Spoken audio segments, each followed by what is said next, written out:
네, 안녕하세요, 여러분. 요즘 많이 논란이 되고 있는 동성애 반대에 대한 많은 분들의 의견을 저도 접해보면서 이것에 대한 하나님의 말씀이 무엇인지 분명히 짚고 넘어가야 할 필요성이 느껴졌습니다. 그래서 영상을 올리게 되었고요. 말씀에 기준이 없이 자기 소견에 옳은 대로 가다 보면 그 끝은 하나님의 나라가 아니라 지옥이 될 것 같은 이 상황 속에서 영상을 올리게 되었습니다. 먼저 고린도전서 6장 이제 9절부터 보시면요. 여러분은 불의한 자들이 하나님의 나라를 상속받지 못하리라는 것을 알지 못합니까? 속지 마십시오. 음행하는 자나 우상 숭배하는 자나 간음하는 자나 남자로서 몸 파는 자나 동성애를 하는 자나 도둑질하는 자나 탐욕을 부리는 자나 술주정꾼이나 남을 헐뜯는 자나 속임수로 탈취하는 자는 하나님 나라를 상속받지 못할 것입니다. 네, 이 구절의 앞부분을 보시면 교회 성도들끼리 세상 법정에 나가서 불의를 행하는 것에 대해서 불신자들 앞에서 재판을 받는다는 것 자체가 이미 그 교회가 실패한 것이라는 내용의 말씀이 나와 있습니다. 한번 직접 이 6장 9절 앞부분을 보시면 아시겠고요. 이게 무슨 뜻이냐면은 제가 앞에서 읽어드린 이 말씀의 내용들이 교회 안에서 이미 치리가 되어야 한다는 뜻입니다. 이미 교회 안에서 다루어지지 못하고 믿는 형제들끼리 동성애 찬반 문제에 대해서 불신자들 앞에서 이것을 고소한다면 이미 교회가 불의한 상태라는 그런 말씀입니다. 그런데 요즘은 한국에서 대표가 하는 대형 교회에서 그것도 예배 시간에 이런 불의에 대해서 거르지 못한 채 말씀으로 자신들이 실패했다는 것을 여실히 보여주고 있는 상황이 연출되고 있는 것 같습니다. 교회 안에서 동성애를 찬성하는 사람은 없을 것입니다. 그렇지만 7절 말씀처럼 왜 차라리 불의한 일을 고스란히 당해주지 못합니까? 왜 차라리 그냥 속아주지 못합니까? 이 구절을 보시면 잘 이해가 안 되실 것 같은데 자세히 살펴보시면 무슨 말이냐면은 동성애는 세상에서 하나님을 대적하는 일을 하는 그런 짓이고 한국교회가 이 일을 막아서는 과정에서 혹여나 세상 사람들이 보기에 이것이 시대에 맞지 않는 모습이 나타났다고 하더라도 왜 그것을 교회 안에서 비판하냐는 말씀으로 저는 해석을 해봤습니다. 사람들이 흔히 하는 얘기가 동성애를 비판하는 너의 죄는 무엇이냐, 너는 죄가 없냐 이렇게 얘기하는 걸 들을 수 있는데요. 동성애 합법화 문제는 이것과는 좀 다릅니다. 이걸 보고 물타기라고 이제 하더라고요. 성경에 보시면은 탐심이 우상숭배라고 나옵니다. 그런데 사람들이 아무리 탐심이 많다고 하더라도 탐심을 합법화하자고 할 수는 없습니다. 간통을 합법화하거나 내가 미워하는 마음, 도둑질하거나 술주정을 하거나 속임수로 탈취하는 것, 사기를 치는 거겠죠. 이런 것들을 합법화하자는 사람은 없을 겁니다. 그런데 동성애는 지금 합법화 움직임을 위한 운동을 하고 있는 거고요. 그리고 그 이면에는 동성애가 합법화가 된다면은 그 다음에는 나올 것들이 이제 다 이미 선진국에서 다 진행이 된 일들입니다. 수간, 소아성애, 다처다부제 이런 집단원 문제들도 같이 도사리고 있는 것입니다.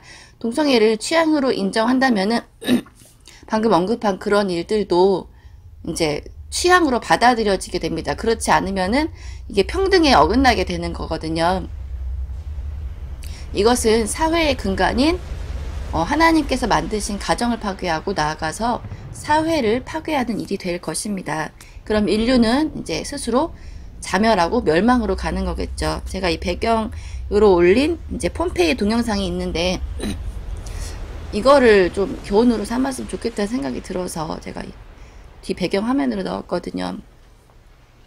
폼페이가 얼마나 타락했는지 이제 다들 아실 거고, 그런 타락한 도시가 이제 화산재로 인해서 멸망했다는 것은 우연이 아니라 하나님의 심판으로밖에 설명할 수 없을 겁니다.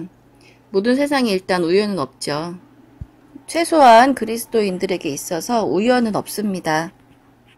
다들 잘 아시는 로마서 이제 1장 18절부터 이 동성애에 관한 말씀이 나와 있는데, 네, 1장 18절 먼저 보시면은 하나님의 진노가 불의로 진리를 억누르는 자들의 모든 불경건과 불의를 치시려고 하늘로부터 나타나고 있습니다.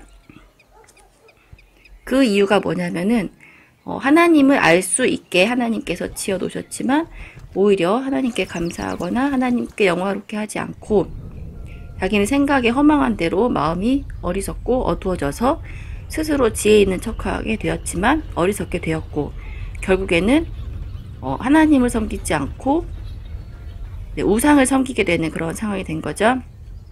그리고 이런 우상 숭배의 결과가 바로 이런 죄의 열매들이라고 이렇게 성경에 나와 있습니다. 그리고 하나님께서는 그것을 그들의 부끄러운 정욕을 그대로 내버려 두시고 그런 짓을 하는 것은 그 잘못된 것에 대해서 스스로 마땅한 형벌을 받는 거라고 이렇게 나와 있습니다. 그 이유가 28절에 나오는데 그들이 하나님을 아는 것을 가치 있는 것으로 여기지 않았기 때문이고 결과로 하나님께서는 그 타락한 마음대로 그대로 내어버려 두신다고 부당한 일을 하게 내어버려 두신다고 이렇게 나와 있고요.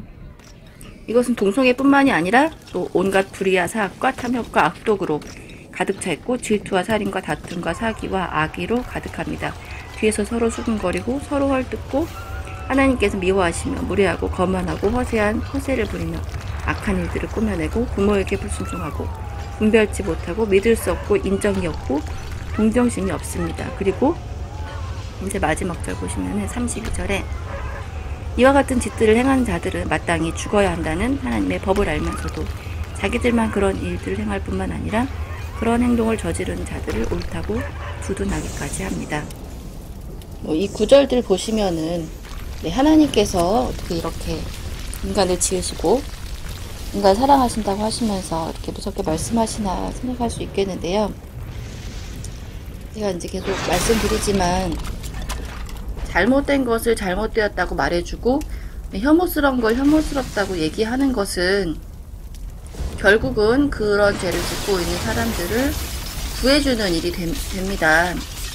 그리고 그것에 대해서 아무런 가치 판단을 하지 못하는 사람들에게 길 안내를 해줄 수 있는 역할을 하는 것입니다.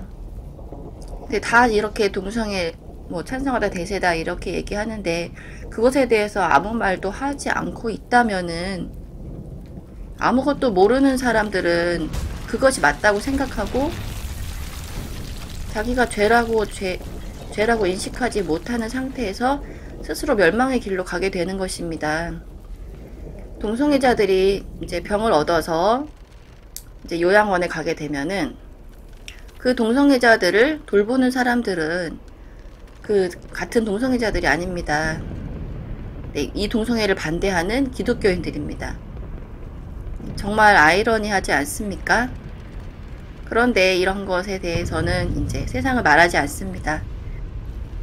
제가 시간이 될 때 좀 급하게 올리느라고 준비가 좀 미흡하긴 했지만 동성애에 대해서 맞다 틀리다라는 얘기는 더 이상 없었으면 좋겠고요. 또 동성애를 비판하는 사람들에 대해서 그 마음의 진심은 자기뿐만이 아니라 사회, 국가, 그리고 다음 세대를 위해서 이렇게 자기 시간과 노력으로 이렇게 저지하는 것을 힘쓰고 있는 분들에 대해서 좀 새로운 시각이 필요하겠다라는 생각이 들어서 이렇게 올리게 되었습니다. 감사합니다. 좋은 하루 되십시오.